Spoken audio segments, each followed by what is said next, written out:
कई जगह ऐसा सुनने को मिल रहा है जहां बीजेपी के कार्यकर्ता नेता बूथ पर कब्जा करना चाहते हैं।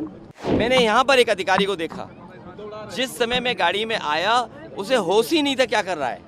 मैं मतदाताओं से कहूंगा कि ज़्यादा से ज़्यादा वोट डालें और ज़्यादा वोट डाल करके इस सरकार को हटाएं।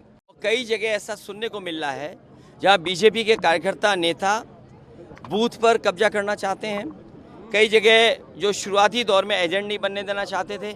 मैंने यहाँ पर एक अधिकारी को देखा, जिस समय मैं गाड़ी में आया उसे होश ही नहीं था क्या कर रहा है और लोगों को गाली गलौज कर रहा है। अगर पोलिंग स्टेशन पे आप लोगों को गाली गलौज करोगे, ये कहाँ का व्यवहार है। और चेक करने की अनुमति अंदर है, आप बाहर खड़े होकर पुलिस नहीं चेक कर सकती है कि आप वोट डाल के आए हो कि नहीं डाल के आए हो। ईवीएम पर भी सवाल उठाया आपने शुरू से ही। ये अभी सवाल इस बहस में नहीं है। मैं मतदाताओं से कहूँगा कि ज़्यादा से ज़्यादा वोट डालें और ज़्यादा वोट डाल करके इस सरकार को हटाएं।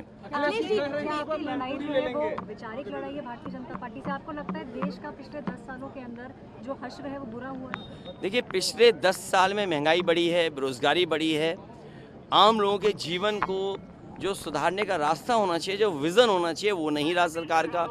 और हम किसी चीज़ को देखें, आज दवाइयों के दाम बढ़ गए हैं, ज़रूरत की चीज़ों के दाम बढ़ गए हैं, गाड़ियों की कीमत बढ़ गई है, बिजली महंगी खरीदनी पड़ रही है और किसी के हाथ में नौकरी रोजगार नहीं है। आप विश्व गुरु बनना चाहते हैं, विकसित भारत बनना चाहते हैं, लेकिन पर कैपिटा इनकम क्या है आपकी? आपके बैंक्स ने लोन माफ़ किया उद्योगपतियों का, बड़े लोगों का।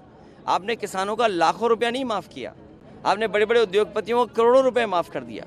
ये आप किस रास्ते देश को ले जाने का काम कर रहे हैं? और जिस देश में जो रिपोर्ट आई है इंटरनेशनल लॉ लेबर उसकी तरफ से कि 83% नौजवान नौकरी और बेरोजगार है, आप अग्निवीर जैसी व्यवस्था ला रहे हैं जिसको कभी नौजवान स्वीकार नहीं कर सकता है। उत्तर प्रदेश में हर पेपर लीक हुआ जिसके बारे में आप कुछ कहना नहीं चाहते हैं, तो आखिरकार जनता वोट क्यों दे?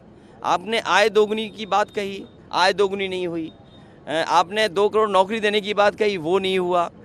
तो आपके पिछले 10 साल में हर बात झूठी निकली, वादे झूठे निकले। किसानों ने आत्महत्या जो 10 साल में की है वो 1 लाख किसान हैं। आपने 3 काले कानून लाने का काम किया, हज़ारों किसान आत्महत्या कर लिया। आपने किसानों को थार से कुचला। तो ये कोई किसान न भूलने वाला है, न जनता भूलने वाली है। लोकतंत्र को खतरा पैदा किया है, संविधान को खतरा पैदा किया है। ये चुनाव जहाँ मतदाताओं से मैं कहूँगा एक वोट डाल करके अपनी जीवन की खुशहाली लाने के लिए रास्ते बनाएं, वहीं बाबा साहब भीमराव अम्बेडकर जी का दिया हुआ संविधान उसको बचाने के लिए भारतीय जनता पार्टी के खिलाफ मतदान करें।